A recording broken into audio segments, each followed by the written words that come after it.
Simple and plain, FAMU did not belong on the field with Jackson State at the Orange Blossom Classic. Oh yeah, it's Locked On HBCU. Play my music. You are Locked On HBCU, your daily podcast covering HBCU sports. Part of the Locked On Podcast Network, your team every day.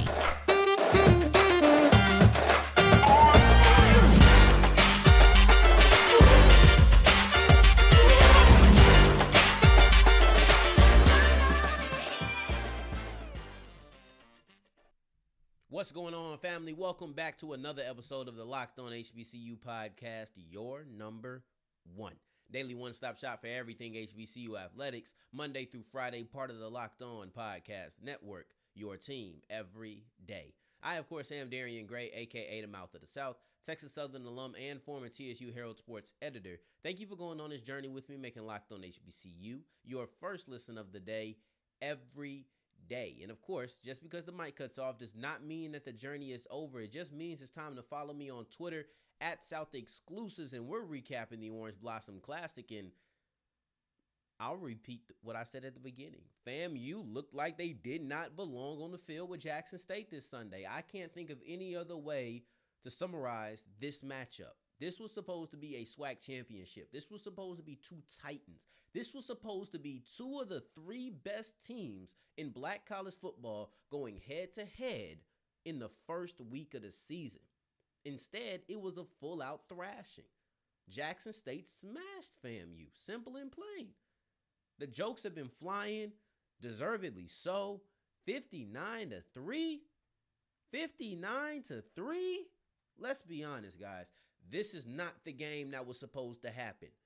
This is not how it was supposed to go down. Now, the story of this game is Shedeur Sanders. And that's because he stepped out 17 completions in a row to start off the game. 3 touchdowns within that 17 pass frame. Absolutely dominant. He looked amazing. He finished the game with more touchdowns than incompletions. He looked phenomenal. And listen, I can use the stats like those things are great. Saying that he did X, Y, and Z because you look at the stats, you run through, oh, yeah, this amount of yards, this amount of completions in a row, this amount of those things are good. But when you look at what he was able to do and take it out of just the numbers and look strictly with the eye test, Shedeur Sanders did everything you could want from him, right? So with this game, I think, and within this season, a lot of people were looking for this out of him. And I think a lot of people expected this, but maybe not in the way that it happened. In the way that it happened, the full-on domination of a really good defense, or what is expected to be a really good defense, that I don't think we saw that coming. However, what we did see coming is the fact that Shedeur Sanders should likely take a step up in his sophomore season. He has a year of college football under his belt. He's done a little bit. He's been training in the offseason. He knows what he needs to work on. He probably has a greater idea of his inefficiencies than he did when he was in high school. So now we're looking at a situation where, hey, Shedeur Sanders is going to come in this season and firmly entrench himself as the best quarterback within the conference. Now, I've been on my Andrew Body hype train, and I'm not getting off my Andrew Body hype train. However, I saw some things from a coaching side in last week's game, or I guess Saturday's game, whatever, between Texas Southern and Prairie View that had me a bit concerned. And I'm like, you know what? Balance that with Shedeur going absolutely ballistic. I got to chill out for a second, right? But this isn't about TSU. This is about Jackson State. And with Jackson State and Shedeur Sanders, I didn't need to, like I said, take Andrew Body, take every other quarterback out of it. I said that this game was going to come down to who won the quarterback battle. And there's no question who won the battle. Matter of fact, there's a battle on the other side, but we're going to get to that in a little bit. Let's talk about Shedeur Sanders. The ball placement on point. The ability to use his legs not only as a runner, but also as a quarterback behind the line of scrimmage to either evade pass rush, to throw on the run, to be able to scramble. All of those things on point. We're talking about decision-making on point. Coaching on point, right? So we're going to talk about that with FAMU as well. But I just thought that everything was good. And when he threw, I believe it was his last touchdown pass. When he threw that last touchdown pass, it was at that moment that I felt like he did every single thing that you could want. In that 17, let's just say 16, no, I don't know what pass. He threw so many in a row. I don't know which specific pass was the last touchdown. However, before that last touchdown, he had some good throws. He had one where he eluded pressure and threw a dot on the sideline I thought was really impressive. I said, oh, yeah, that one right there got me. But then he had the big throw, right? So he did everything. He had the reading the field. He had the throw on the run. He had the eluding the pressure. But what he hadn't had quite yet was that deep throw downfield, and then he completed that. Okay. Now we've seen everything that I could possibly want out of Shedeur Sanders. So now we rolling. Now we rocking, and I'm happy about that, right? Firmly entrenched himself. I can't fight it. At this moment, I don't think there's any questioning that he's QB1, right? Now you look at the offensive line. You look at the running game. Oh, also, my bad. Let me say one last thing about Shedeur Sanders. He also spread the ball around. There was 4 players with 60 yards or more, or excuse me, with 40 or more yards. There was none with 60 or more. That just spoke to how much he dished it around. No one guy was dominating. He didn't find one player and say, oh, I want to do this. No, he found that player and that player and that player, and they were all getting open. So that's also a testament to the wide receivers. So let's also say that, because they were doing a good job getting separation on some throws where he didn't have to just thread the needle all the time. So I do want to give some love to the wide receivers. Now let's give some love to the offensive linemen, because they protected Shedeur for the most part. And this was a point of emphasis going into this season. They wanted to make sure that Sanders wasn't always on his back. They wanted to make sure that offensive line was revitalized. And that's why there was only one starter from last season. I think we saw the improvement in that offensive line through not only the passing game, because of course Shedeur was barely touched. He had 1 sack, but wasn't much, right? But also in that running game. You look at Sevion Wilkerson. You look at Sante Marshall. They both average 5 yards per carry. So now we're looking at a situation where you're opening up holes, right? I really did get impressed with the offensive line, because after a while you start looking, you're like, man, they're doing a really good job. And this is something that they were stressed out about going into the season. Like I said, this is not the same thing for FAMU. We're going to talk about not only the FAMU side of things on the offense, but we're also going to talk about the defensive performance of Jackson State as we continue going forward with Locked On HBCU. But first, I would like to tell you about Built Bar, because they are the best protein bar on the market, bar none, and there's a really good flavor I think you guys would absolutely love, and that's cookie dough chunk. These things are amazing. They come in a puff variety. And listen, the thing about Built Bar is that not only are they the Swiss Army knife for protein bars, but they also have so many different forms, right? So you have the regular, and then you have the crisp, and then you have the puffs. It's almost as if they're 3 different bars, but they're all within the Built Bar family, and they're all absolutely delicious. Now, when you're also looking at them, I'm also looking at the fact that they come with 17 grams of protein, 4 grams of sugar, 4 net carbs, and I can eat them at any moment. If I want to go work out, I can use this as a perfect, protein bar. If I want to use this just to eat, I can, because it's not fatty.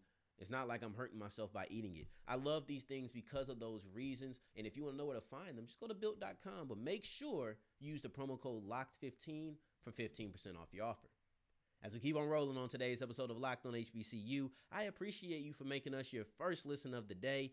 Every day in today's word of the day is demeanor, meaning a person's behavior towards other people, usually used in a singular, right?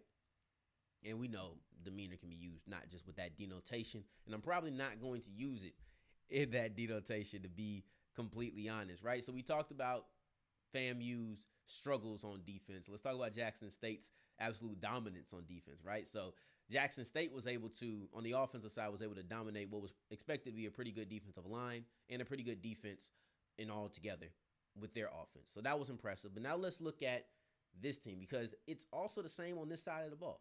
FAMU was expected to come out and get with them. Let's remember what FAMU did to North Carolina, right? And North Carolina don't have that good a defense. We saw that. However, this is still an FCS versus FBS opponent. And because it's that, you're looking at a situation where, honestly, if we're just being honest, you would think these 2 weeks should be flipped. You would think that FAMU had this game where they got absolutely dominated versus North Carolina, and it maybe got some things going against Jackson State. But it wasn't the case, and that makes Jackson State's performance even that more impressive, right? And what I think was a big testament and really showed, without having to give stats and whatnot, is the demeanor of Jeremy Moussa, the quarterback for FAMU. When you look at Jeremy Moussa in North Carolina game, he was poised. In a big-time game, he grabbed the moment. He knew exactly what he was doing. He seemed calm. But when you look at this game, he looked all kind of confused. He had passes that were extremely high for no real reason, it seemed like, not even when he's being contacted. Now, of course, Jackson State did their thing, and they were able to dominate. And they dominated in every single facet of the game. Let's take a small little break to acknowledge that they got a blocked punt touchdown, so they scored on offense, defense, and special teams. So that was a great game. But then also, going back to the defense, I thought that Jeremy Moussa was going to come out and really compete. I said that the quarterback battle was the deciding factor of the game. We might have a quarterback battle for Florida A&M. They benched Jeremy Moussa. He had a terrible game. He looked bad. It wasn't even all Jackson State's fault, right? He looked bad. But let me rewind. Let me not say it's not all Jackson State's fault, because I don't want to take any credit from this performance. I believe that Jackson State got him so rattled that he began to make mistakes even when they weren't forcing him to. So in a way, it is still Jackson State. You start rushing that clock. You think you're going to get hit. You always think that you have to get the ball out a certain kind of way. Now you're doing things that you don't need to do. There was passes that were high that was so unnecessary. You didn't need to do that. But he did, and I think a lot of that was pressure, right? So I do want to say that. I do want to give credit to that. I don't want to make it seem as if Jackson State did nothing. However, you could tell that things were getting to Jeremy Moussa. And this is a unit. This is a unit for Jackson State. A lot of love goes to Travis Hunter, deservedly so. We were all looking for him, and he showed up. But this is a unit. Let's first talk about Hunter's performance. You didn't see him. Barely 3 times, I believe. I don't think I saw him more than 3 times. That's a good performance for a cornerback. But of course, he's a freshman. This is his first game. It's supposed to be a big test. It clearly wasn't all that. And I think that's the reason why we didn't see him on offense, because they already ran away with things. So I'm pushing back my whole, let's see how much offense he plays to next week. However, you're looking at Shedeur Sanders and you're trying to understand, looking at Travis Hunter, you're trying to understand, how is he going to adjust to the college game? Well, we saw him 3 times. First time was at first or second play of the game. They threw it his way. He tipped the ball away. However, some sort of penalty, I can't remember what penalty it was, wiped that out. Non-existent. All right, next time we seen him, he tipped up a ball that should have been a pick 6, but it was absolutely dropped. It was one of the 2 unforced errors by Jackson State in the first half. I never felt like FAMU stopped them at all in the first half. They had a first down. The guy ran backwards. This one, they should have had a pick 6. He dropped it. Those are the 2 bad things that Jackson State did in the first half. Neither one was forced by FAMU. Yeah, FAMU tackled the guy. However, he had the first down, and he mentally made a mistake to run backwards. Right? So you're looking at a tip ball that should have been a pick 6. And then lastly, you saw him on another slant. And I'm not sure if this was a PBU. I'm not sure what they defined it as. However, it was a forced incompletion where the guy didn't just drop the ball. There was good coverage, and he forced it. So if he didn't break up the pass, it was still incomplete because of Travis Hunter. That is a good way to start off your collegiate career. We only saw him a couple of times, but every time we saw him, it was impressive and it was impactful. So that's what we're looking at to really judge and gauge from the broadcast copy, right? I don't have the aerial copy. I can't see how, every single coverage snap went for him. But I do know when we were able to see him, I thought he performed. But like I said, it's not just Travis Hunter. It's also those linebackers. It's also the whole secondary. It's also that defensive line. There was so much pressure on Moussa because even when he had a little bit of time, he couldn't get anybody. There was nobody open. You would look and there's nobody open. It's as if these guys were glued hip to hip. This was a phenomenal performance by the Jackson State secondary. I really thought they came out and asserted their dominance and said, hey, we're one of the top defensive backfields in HBCU football, period. I don't care who you're talking about, right? So I thought that was something that you should definitely watch. I thought this was something that was impressive and something that when you're thinking about Moussa, it's not what you expected, man. A big part of Jackson State's dominance is the fact that you thought it would be closer. And it's the fact that they dominated not some Rudy Poo, not some scrub. They dominated a team that looked decent against North Carolina, an FBS opponent. And maybe if FAMU hadn't played the week before, maybe we would sit here and say, oh, man, maybe FAMU isn't this, that, and the third. And we still do need to question it because that was embarrassing.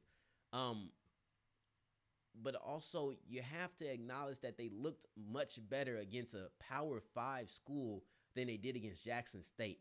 And that's a testament to just how good JSU was. When I'm looking at FAMU side of it, because let's make sure we look at FAMU. There's a quarterback battle, but they did nothing to help their quarterback. You know, when I look at Shedeur Sanders, he opened up the game with some swing passes, some easy rollouts, some screens. These things were easy for Shedeur Sanders. It allowed him to get into a rhythm, right? This is how I look at it. We want our quarterbacks to be great, deservedly so. They deserve that pressure placed upon them. However, if you're always counting on your quarterback to be a playmaker, then you either need to look at your supporting cast or you need to look at your coordinators, because you're supposed to help him at some point. Let's get him some easy throws. Let's get him into a rhythm. Let's look at the wide receivers to get them open. He shouldn't have to work for every single throw, especially when he's struggling. That was a problem with Jeremy Moussa. That was not a problem with Shedeur. Of course, he didn't struggle. However, they made sure he got into a rhythm. Get this man some easy throws. Get the tight end to roll out, or get your quarterback to roll out and the tight end in the flats. Let's get easy things to get pitches and completions. It's like a basketball player. I just need to see the ball go into the net. That's all I need. I need to see the ball go through the hoop, right? That's what I'm looking for. But they never did that for Moussa. And that was a failure on FAMU side of it. And when Willie Simmons says that this loss is on him, that's one of the reasons why. You didn't try to help your quarterback get into a real rhythm. And for that reason, I'm in the group of saying Jeremy Moussa should start. Let's see what he's going to be. Let Jeremy Moussa start one more week. Is he closer to North Carolina or is he closer to Jackson State? That'll be what we need to see. Going forward, we're going to talk about the tale of two Louisianas, Southern University and Grambling. They look completely different in week one, but I'm going to tell you if you really should read into either one of these losses or wins, right? We're going to talk about that going forward on Locked On HBCU. As we wrap up today's episode of Locked On HBCU, I want to talk about a tale of Louisianas. Two Louisianas, Southern Louisiana and Northern Louisiana.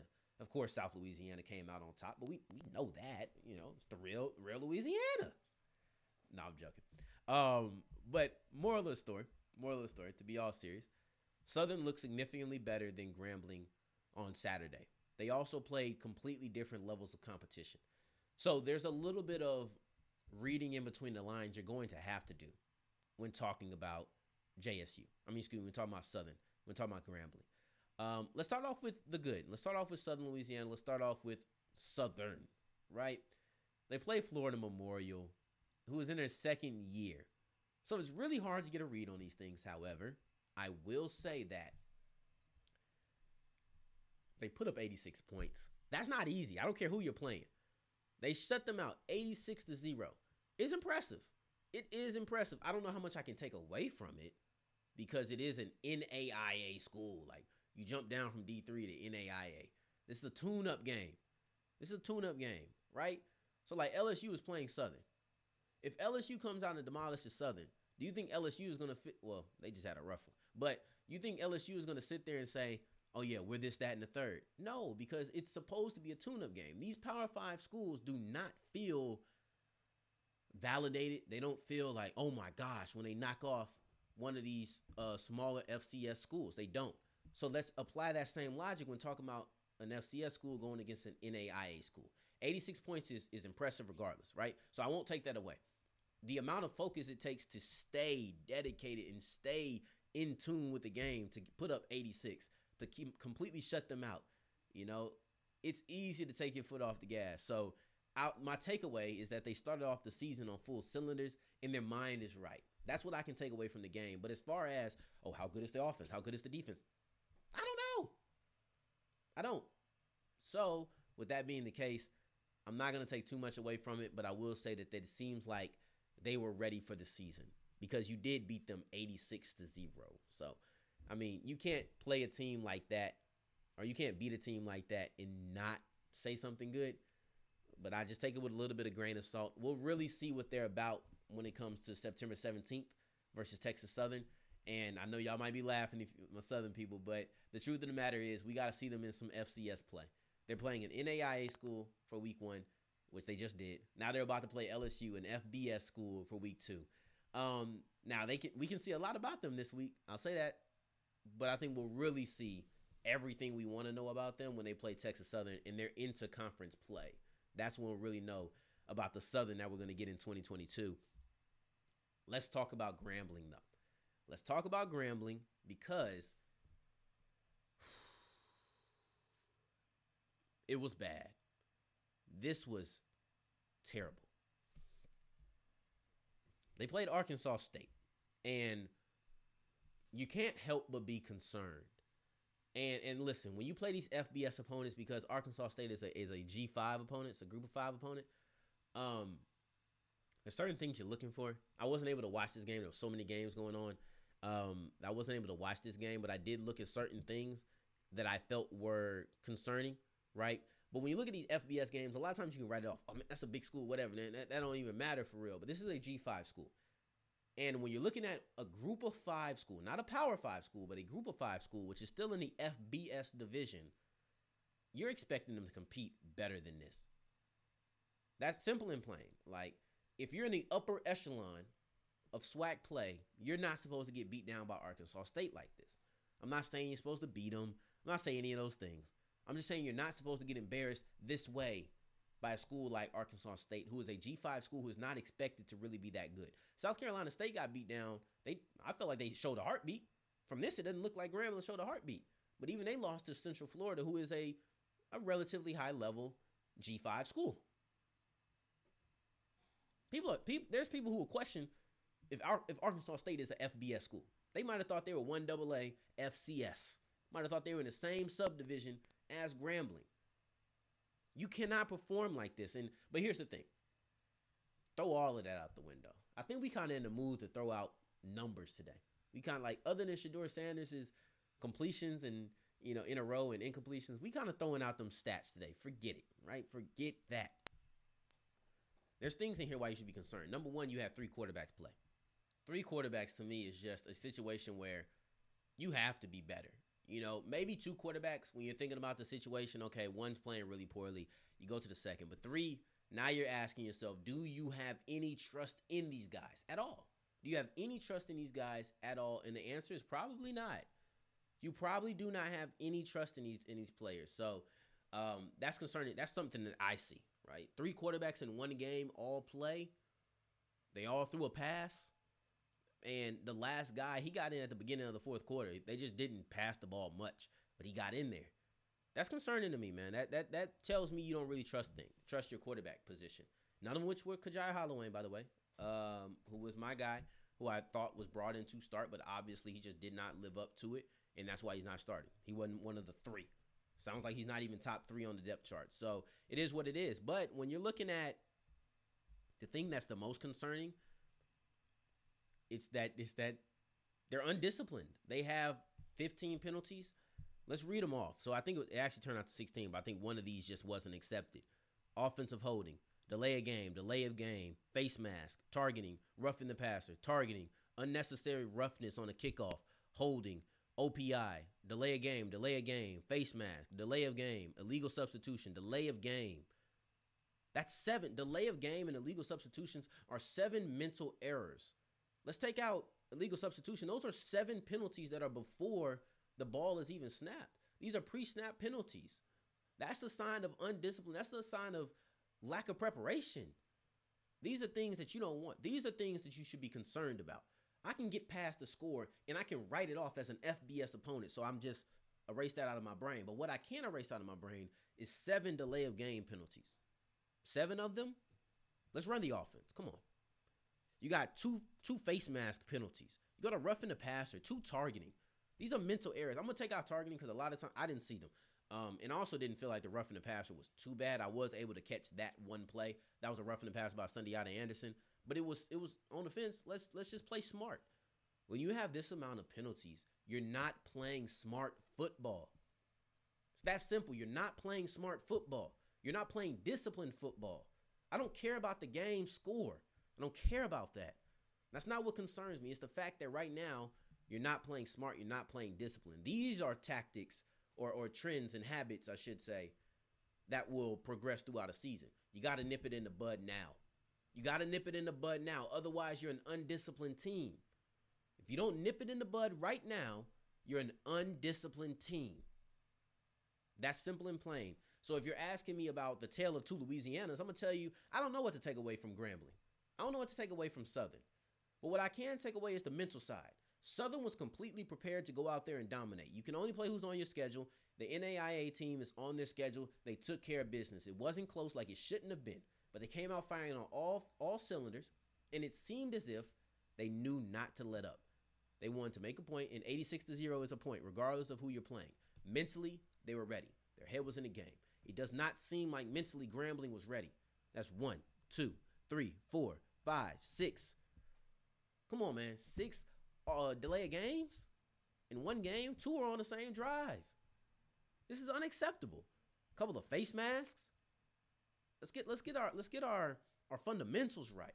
Targeting, illegal substitution, unnecessary roughness on a kickoff.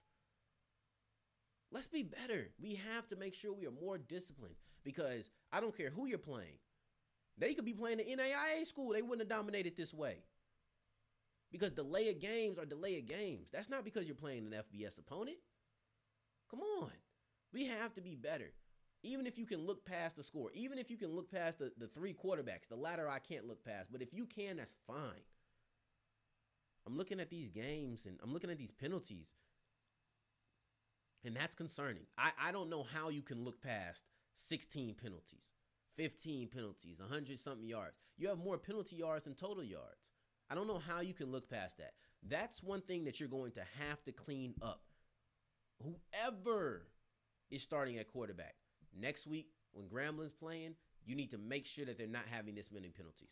That's what I'm looking for. As soon as the game is over, I'm going to go look. I'm going to see how many penalties did Grambling have. If they had a lot, then I'm going to be questioning some things about whether or not they're just an undisciplined team, no matter what. So I appreciate you for making us your first listen of the day. Every day, I do appreciate it. We're in season, so we're rolling, we're rocking, and we're putting out content on the daily. Tomorrow's episode, we're going to be back with some teams that actually look good in defeat, right? We talked about teams that look pretty bad in defeat right now. Let's talk about 2 teams that I thought really showed themselves to be quality ball clubs, even in the face of this in defeat, and that's Alcorn State and then also Tennessee State. Going forward, continue making Locked On HBCU your first listen of the day every day. And for your second listen of the day, make sure you're checking out the Ultimate Pro Football Preview. It is an 8-part series breaking out everything you need to know for the upcoming football season. Football is here on Thursday. Let's go. I cannot wait. So make sure you're checking that out. Just search Ultimate Pro Football Preview on your Odyssey, Ultimate Pro Football Preview 2022 on your Odyssey app, YouTube, or wherever you get your podcast. And in the meantime, in between time, if you're looking for me, you can find me on Twitter at South Exclusives. Until the next time that we hear each other, family, take care, stay blessed. Peace.